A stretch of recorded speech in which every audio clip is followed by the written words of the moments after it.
Ok, o sea, vean la despensa, ¿no? Ahorita les agrego yo el 10:21, y todos los vasos de beber del rey Salomón eran de oro, y asimismo toda la vajilla de la casa del bosque del Líbano era de oro fino, nada de plata, porque en tiempo de Salomón no era apreciada. ¿Qué vemos aquí en la primera falla? La primera falla no es que sea malo ser rico. La primera falla es cuando él empezó a materializarse, a metalizarse.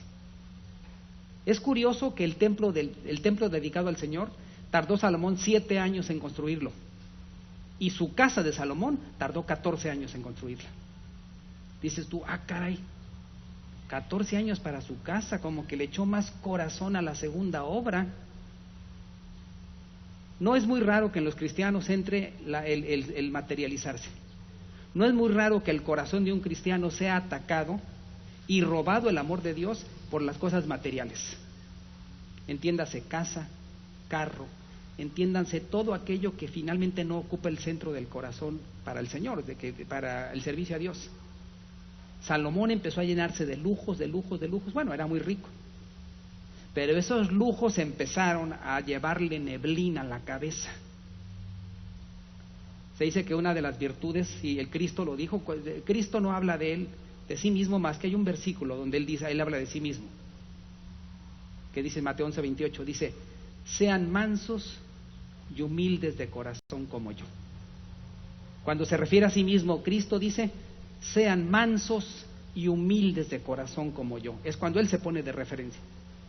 Y dices tú, mansos y humildes. Y en efecto, una persona que tiene mansedumbre y humildad, aun siendo millonario, va a ser una persona que brille para el Señor y para los hombres. La mansedumbre, la templanza, la humildad, el corazón agradecido, es algo que le agrada a Dios. Y aún el dinero que tengas miles de dólares o euros o lo que tengas, siempre sabe lo siguiente: es prestado. Nada es tuyo, es prestado. Dios te lo ha prestado, adminístralo bien y mantén un corazón manso, humilde, agradecido, servicial, porque todo es de Dios. Pero Salomón empezó como que ya empezaba a marearse un poco. Era un exceso de lujo. Hay extravagancias ya. Una vez vi un dibujo del trono de Salomón. El trono era de puro oro, está definido ahí. Y había 7 escalones para llegar a él. De cada lado había unas figuras de leones, 7 leones aquí, 7 leones acá, o sea, esculpidos. Ese era el trono, o sea, para presentarte al rey Salomón, nada más de ver el trono te quedabas, ¡ay, caray! ¿Qué Carlos el Lim ni qué nada, verdad? Aquel era riquísimo. Entonces empezó eso también, por no agradecerle a Dios, empezó a marearlo un poco. ¿Y qué pasó? Vamos a seguir con Primera de Reyes 11, versículos 1 y 2. A ver, Miguel, ¿me podrás ayudar? Primera de Reyes 11, versículos 1 y 2.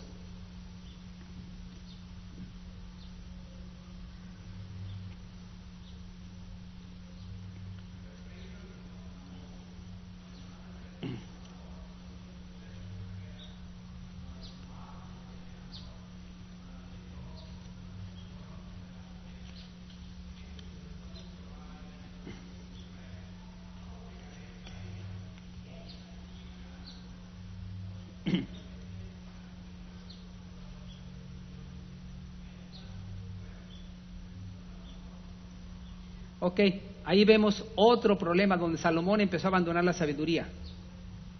Si ustedes llegan a ver digamos, los escritos o el Antiguo Testamento, o en este caso el Pentateuco, lo que tenía Salomón como base de escrituras, aparte de las instrucciones que Dios le dio, él no debía casarse con mujeres extranjeras que iban a desviar su corazón, como le dijo el Señor. No lo hizo. Empezó a casarse con una, con otra, con esta, con aquella, con la de allá, aquella que conozco, con la que no conozco también, etcétera. Y empezó a agarrar mujeres por todos lados.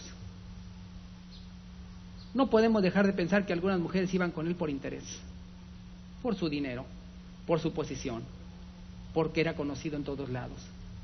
Pero él empezó a pasar por encima de los principios bíblicos o los estatutos que le había marcado el Señor, y empezó a tener mujeres. Si se das cuenta, ahí dice de Moab, En el versículo 1, Moab y Amón. Los moabitas y los amonitas descendían de las hijas de Lot, bueno, de Lot y sus hijas. Cuando llegas a leer Génesis 19, cuando Lot tuvo relaciones sexuales con las dos hijas de uno, vino el pueblo de los moabitas, los amonitas, que fueron enemigos de los israelitas en el tiempo de Moisés. Luego vienen los de Edom. Edom viene de Esaú, del hermano de Jacob, que también fueron enemigos de los israelitas. Y luego Sidón, y en Sidón estaban los filisteos y los heteos. El caso es que toda el área de la Palestina, toda esa área, o sea, había diferentes reinos. Se empezó a casar con mujeres por acá y por allá. Primero mareado por el exceso de lujos, ¿sí? Y después un montón de mujeres, esposas de todas las nacionalidades, y obviamente cada esposa con su dios. Yo traigo a mi dios Moloch, yo traigo a mi diosa Astoret, yo traigo a Baal, yo traigo a y de todos colores, de todos estilos, ídolos. Entonces, ¿qué pasó después ahí? Primera de Reyes 11, versículo 3. A ver, Carolina, en voz alta, por favor, el 3.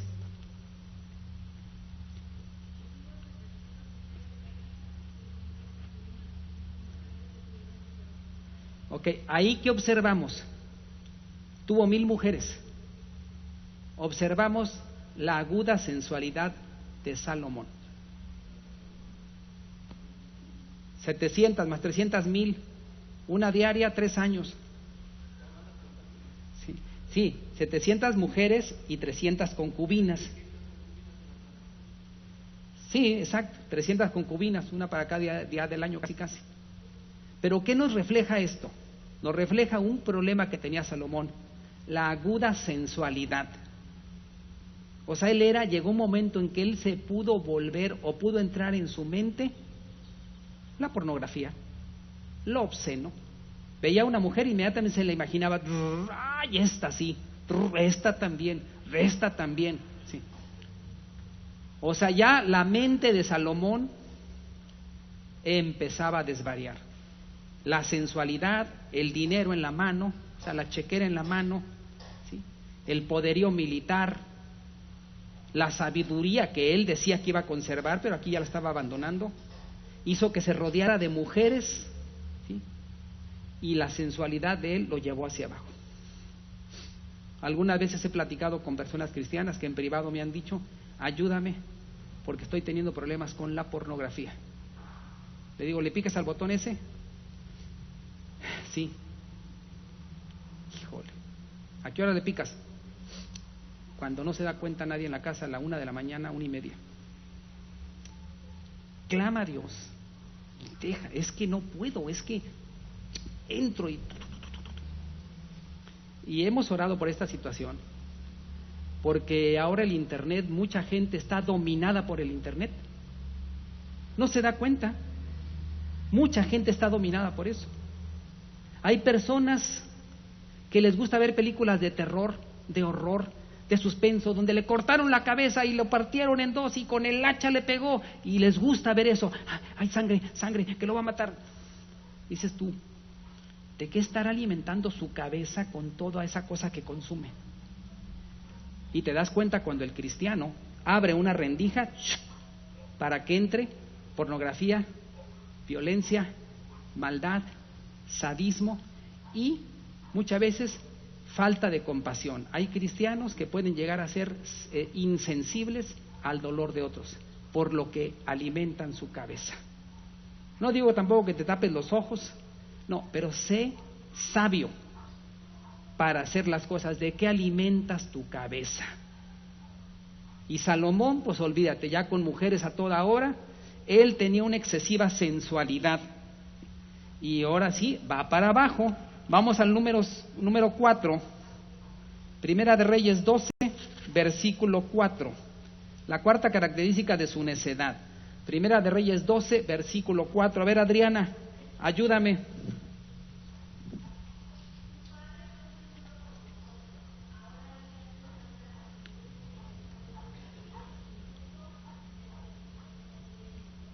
Ok, ahí está hablando ya Roboam, el hijo de Salomón, pero está haciendo mención a su padre.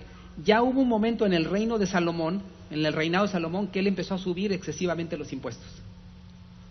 Y empezó a ahorcar al pueblo, empezó a estrangular al pueblo por sus excesivos gastos. A veces cuando te das cuenta de los sueldos que ganan los funcionarios públicos, dices tú, qué bárbaros, qué bárbaros. Y sin embargo, los que están arriba no les importa el pueblo. México es un país próspero, México es un... Disculpe, si usted dice que México es un país próspero, ¿por qué hay más de 60 millones de pobres? O sea, el próspero no habría tanto, ¿verdad? Ahora, véngase usted a vivir a las condiciones donde vive la gente en la sierra de Oaxaca, en la sierra de Guerrero, en la sierra de Michoacán. Vaya usted a vivir allá y después venga y grite que México es un país próspero.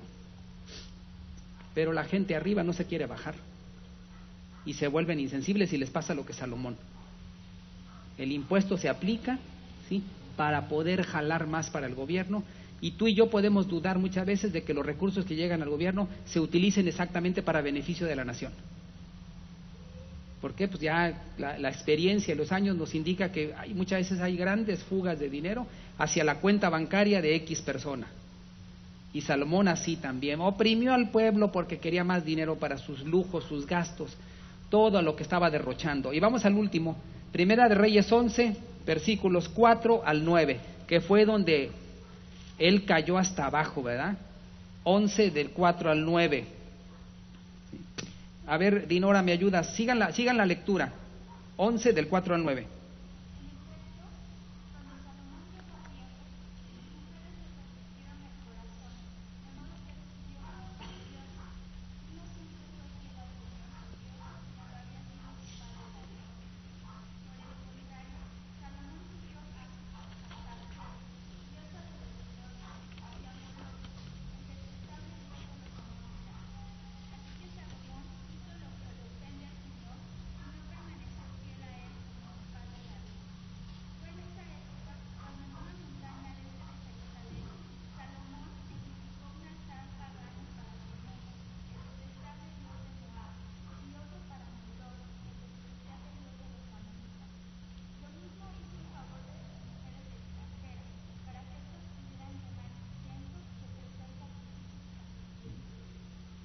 ¿Y el 9?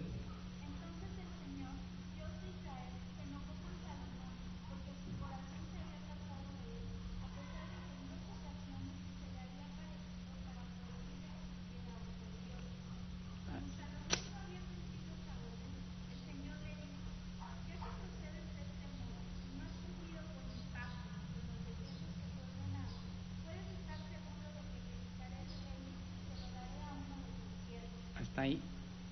El Señor le dijo ya basta. O sea, a mí me pone a pensar cuando leo en la palabra de Dios que dice, y se enojó Dios. Como Moisés, ¿no? Cuando le dice, irás, es que esto, irás, es que aquello, ¿sí? Excusa número 1, excusa número 2, excusa número 3, excusa número 4, excusa número 5, y se enojó Dios, dice, ya, vas a ir y se acabó. Y aquí también el Señor le dice a Salomón, ya basta. Te he dejado, ¿sí?, y te he hablado, y estás cada día peor. Y me puse yo a imaginar, o sea, Salomón primero en la dedicación del templo, Señor, que tu presencia esté de noche y de día en este lugar. Háblanos porque tu pueblo está para reverenciarte. Somos soldados, o sea, una oración impresionante. Ahora imagínate después a Salomón yendo con una de sus esposas a ofrecer sacrificio a Moloc. Moloc era un dios, si tú lo ves en la historia secular, era como un toro de bronce, hueco, con una abertura arriba, un toro. Echaban aceite hirviendo y luego echaban bebés. Imagínate Salomón, a ver, sacrificio Moloc, que la agricultura tenga grandes frutos. Y ahí va el niño para adentro.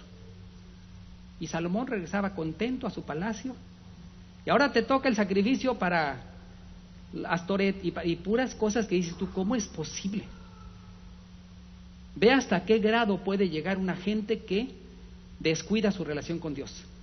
A la idolatría. Bueno, no a la de Moloc, vamos a decir, pero hay otras idolatrías. Puedes llegar a encontrarte con personas que te digan, ¿cuándo naciste tú? Yo nací en junio 5, eres Géminis.